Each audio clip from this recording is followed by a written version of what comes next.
Good morning. That is correct. The teachers union says that they plan to begin the strike at 7:30 this morning if they can't reach an agreement with the district. And the big question now is, well, what happens next for these teachers, students, families, and staff? SEA says that they are fighting for student support, reasonable workload, and respectful pay from SPS. We've stood outside with teachers at several events leading up to this moment who say keeping kids out of the classroom is not what they want, but it's what needs to be done to fix what's broken. Enrollment at Seattle Public Schools sits around 50,000 students, a number we've seen drop as schools deal with COVID-19, delayed bus routes, and staffing shortages.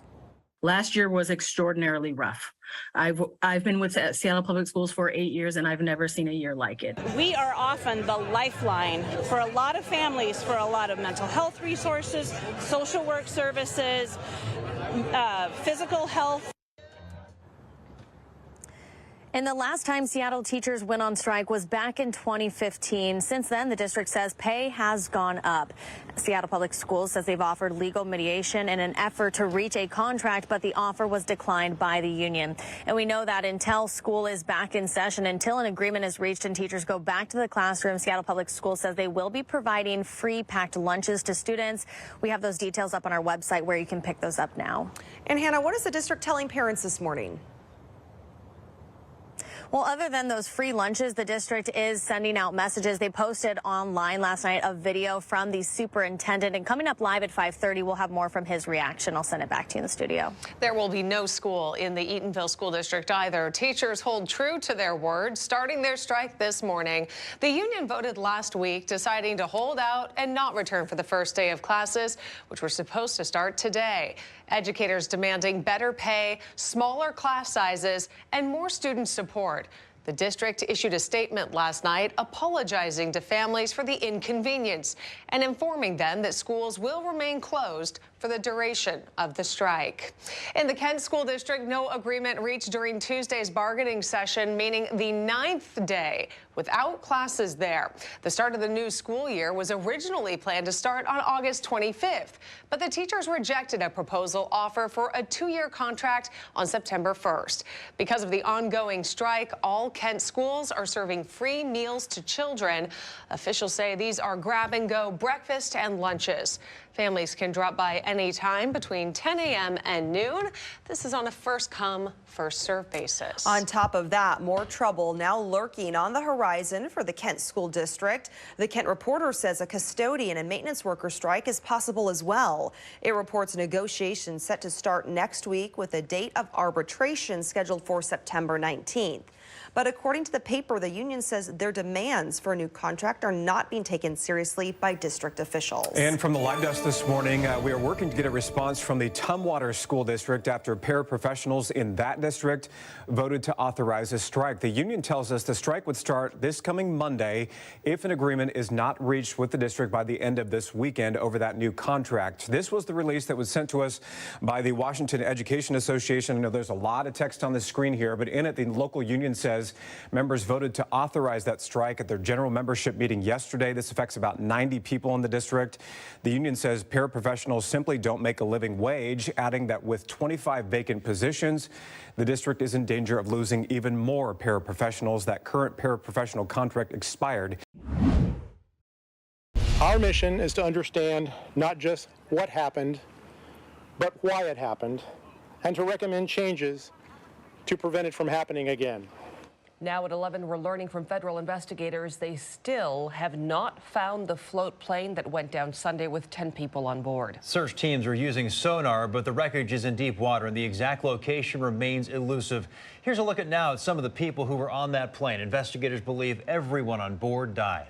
KOMO's Joel Marino joins us live tonight with what comes next to determine the cause of the crash. Joel? Well, recovering the seaplane is essential, Marion Preston. Investigators, they don't know if the aircraft is mostly intact or scattered in pieces across the bottom, but analyzing that wreckage, that'll help them understand what went wrong. 100 feet below the surface is where a GO team from the National Transportation Safety Board is focusing its search for the downed seaplane. We feel confident that the wreckage will be located, but at this point, that effort is still underway. The aircraft was headed from Friday Harbor to Renton on Sunday, but 35 minutes into the flight, witnesses say the plane took a nosedive and slammed into Puget Sound. The NTSB says early evidence seems to confirm that catastrophic flight path. We have some indications that that's the case. There's some indication of that in the data. While some debris was initially recovered, sonar equipment has yet to pinpoint the fuselage. The NTSB says once it is found, they'll have a better idea of how to bring it to the surface. How it will be recovered will depend in part on what the condition of the aircraft is or what condition of the wreckage is, and then also where it's located. There is no indication the pilot radioed a distress call or activated an emergency beacon. The NTSB says it's not likely the aircraft carried a flight data recorder or so-called black box, so recovering the wreckage is their best way to learn what went wrong to prevent future crashes. I want to express our most sincere condolences to the family and friends of the victims of this terrible tragedy. Eric, and these families have massive voids that can never be filled. They never expected, not in a million years, that a tragedy like this would happen to them. But they want the whole world to know how much these victims were so loved. There's a lot of sadness and shock. It's hard. Without warning or a chance to say goodbye, family and friends are left processing an unfathomable loss. 10 loved ones on board a seaplane that went down in Mutiny Bay. For years, Morgan Lee was friends with Ross Mickle, a beloved winemaker whose family says was on the plane with his pregnant wife, Lauren Hilty, and their 23-month-old son, Remy. Ross was a very talented winemaker, of course, but I think much more important than that, he treated people with respect.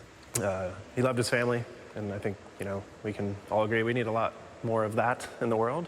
At a local grocery store, the Ross Andrew wine was sold out as news of the tragedy spread. The last 24 hours have basically just been shock. PLU professor Amy Young called Ross a friend since the 2nd grade. He spoke at her class last year. He was a bright, shiny light for people. He was a good friend. He was a kind person. In Spokane, the community is honoring Sandy Williams, a civil rights champion who started the Carl Maxey Center to empower the Black community. We have lost a visionary and a voice, and that's a hole in our hearts that can't be filled. Also being honored, 29-year-old Seattle attorney Gabby Hanna. Her heartbroken parents told me she was so bright, so funny, and warm. And 60-year-old Joanne Mira, a successful business owner in San Diego. Her family remembers her as the best mom, wife, sister, and friend, all who left a legacy their loved ones will carry forward. Pay attention to the people that you love. Hi, everyone. I'm Preston Phillips from KOMO News. Thanks for checking out the KOMO YouTube channel. You can see more of our videos right here by clicking on the video links for more news from the Seattle area and Western Washington. Oh, and don't forget to click the subscribe button below so you don't miss our YouTube updates.